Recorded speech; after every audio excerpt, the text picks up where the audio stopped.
jirtu kabajamtoota hordoftoota jaalala dhugaa nagaa fi fayyaan bakkuma jirtanitti isiniif haa ta'u isiniin jedha. Maarree har'a kan laallu dhiirri tokko si jaalachuu isaa akkamitti beekuu dandeenya? Dhiirri tokko dubartii tokko jaalachuu isaa akkamitti beekuu dandeenya? Osoo inni nutti hin dubbatin iyyuu akkasumatti ilaallee akkamitti addaan baafachuu dandeenya? Inni jaalala dhugaa nuu qabaachuu fi qabaachuu dhiisuu isaa akkamitti beekuu dandeenya? Akkinni nu yaadu akkamitti beekuu dandeenya?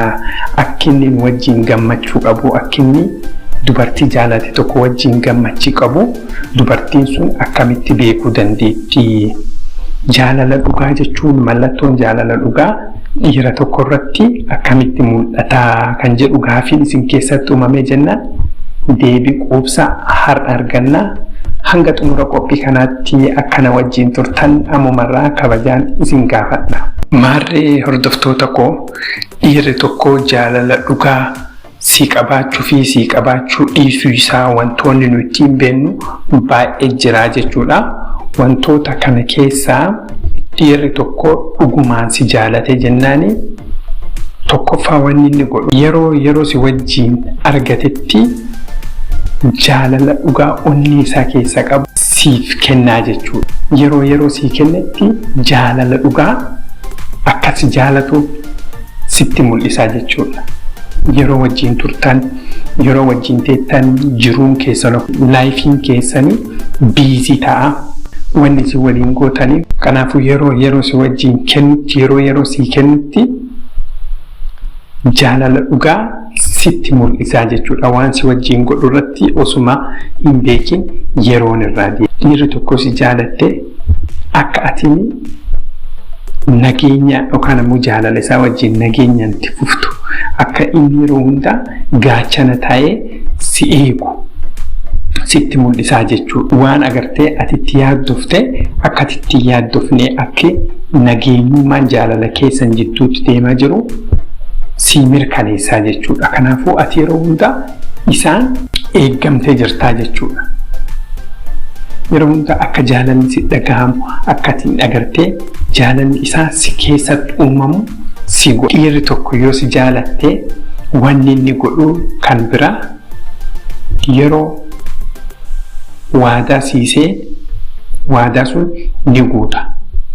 Waan siin jedhe tokko, waan wajjin dubbattan tokko waadaa sii guuta. Waadaa sii guuteennaan dhiirri sun waan siin jedhe, waan waliin dubbattan godhee jennaan jaalalli isa keessa jiraachuu isaa beekuu qabdaa jechuudha. Kabiraa ammoo dhiirri tokko yeroo si jaalala keetiin qabamee jiraatee wanni inni godhu maatii ofii, hiriyoota ofiitiin wal si barsiisa. Yeroo hunda yoo qophiin jiraatee, yoo wanni wayii jiraatee qabatee siin deema, ati maatii isaa, hiriyoota isaa, namni inni wajjin hojjetu inni beekanii jechuudha. Akka atiin hiriyyaa isaa taatee akka inni si wajjin jiru ni beekanii jechuudha. Kanaafuu maatii isaatiif hiriyoota isaatiin wal si barsiisa. Dhiirri tokko dhugumaan si jaalatee jennaan. Dhiirri tokko yeroo si jaalatee wanni inni godhu kabiraa waan ati goote, fakkeenyaaf waan ati jaalattee gootu, waan ati irraa gammaddu, waan ati irraa gammachuu qabdu yeroo ati goote innilleen itti sii gammada, sii jaalata. Waan ati jaalattee sii jaalata. Fakkeenyaaf hiriyyaa kan kee dubartii wajjin wal argitee bakka wayii deemuu barbaadde akkatiin deemtee haala sii mijeessa, akkatiin itti deemtuuf jechuudha. Waan ati jaalatte suni wanni sun even waan addaallee haa ta'u garuu sii gammadaa jechuudha. Dhiirri si jaalatu tokko dhugumaan si jaalannaan waan ati gootutti sii gammada. Dhiirri si jaalatu tokko kabiraa wanni inni godhu sirratti murteessu. Fakkeenyaaf osoo atini waballeessitellee yookaan ammoo waan addaa tokko gootellee isiin bara akkanaa, isiin waan nan jaalanneef jedheeti dafee murtii hin dabarsu jechuudha. Waan sirratti murteessu irraa of qusataa jechuudha. Waan hunda obsasii qabaata. Osoo atini waballeessiteeyyuu ka jiraattu ta'ee si yaadaa jechuudha. Dhiirri si jaalatu tokko kabraa ammoo waan atiin yaadde waan atiin gochuu barbaaddu waan atiin egeree ni godhattee yaaddu si deeggara. Dhiirri si jaalatu tokko hamilee si ta'a. Si jajjabeessa dalagaa kan kee waan oobjuu kan kee waan atiin bakkaan gaachuu barbaaddu kan hunda si jajjabeessa si bira jiraa si gorsaa waan danda'uun si gargaara jechuudha. Kabraa ammoo gorsa ati isaa kennites ni fudhata. Waan ati isaan jettee waan ati isa gorsitee waan ati isatti himtee fudhatee sirraa fudhatee gara hojii jijjiiraa jechuudha. Waan ati jetteen gorsa keetis ni dhagaa jechuudha. Dhiirri si jaalate waan ati jettee waan ati himtee sirraa hubata. Kabraa ammoo dhiirri si jaalate tokko yoo si jaalate akka gaarii si kunuunsa. Akka gaariitti waan ati barbaaddee fakkeenyaaf abaaboo si kennuu waan garagaraa si godhuu akka dubartii tokkotti dubrummaa kan kee yookaan ammoo waan dubartiin tokko barbaaddu akka kennaatti illee si kennuu yookaan ammoo si kunuunsaa jechuudha. Waan agartee yeroo tokko sarpiraayis si godhuu danda'a jechuudha. Ammoo gama biraatiin jaalal isin wajjin deemaa jirtan kun jaalalli keessan kun gama lamaaniifuu akka ta'e. Atilleen akkasi jaalattu innilleen akkasi jaalatu atiin siif galaa jechuudha. Hin hubatta keessuma keetittu sitti himaa. Kanaafuu jaalala kan kee atillee ni beektaa innillee ni beekaa jechuudha.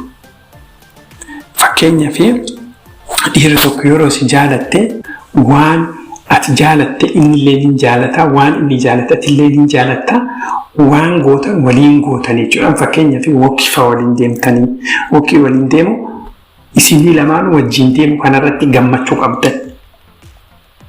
Waan jaalatu hunda siin jaalata jechuudha. Waan agartee si dhoksee kophaa godhu hin qabu. Kabraa ammoo dhiirri tokko yeroo si jaalate waan namni sitti hime kana atiin asirraa dhaga'uun yookaan ammoo ni beektaa jechuudha. Wanni amma duratti si himuu jiru kun hunduu jaalalli isaa akka jiru si mirkaneessa keessa keetittu ati waan kana ni beekta jechuudha. Namni nuti itti himuu hin barbaachisu inni na jaalata sammuu kee keessatti murteessitee qabdaa jechuudha. Mallattoo kan hunda isarratti agartaa keessi keetillee kan ni beekaa kanatti quuftee jiraattaa jechuudha. Maarree hordoftoota tokko dhiirri tokko yoo si jaalatee amal akka mul'isu wajjin ilaallee jirra. Qophii har'aa kanatti hedduu akka gammaddan abdii guutuun qaba. Qophiin kun isinitti tolaan laayikii gochuun dagatinaa. Ammoo namoota chaanalii keenya haaraa taatan sabskiraayib godhaa. Viidiyoon lamaan asii baattoon isin ilaalin laalaa. Ispoonsara keenya aadaa jahu baay'ee galatoomfannaa. Hanga qophii biraatiin wal agarrutti nagaa.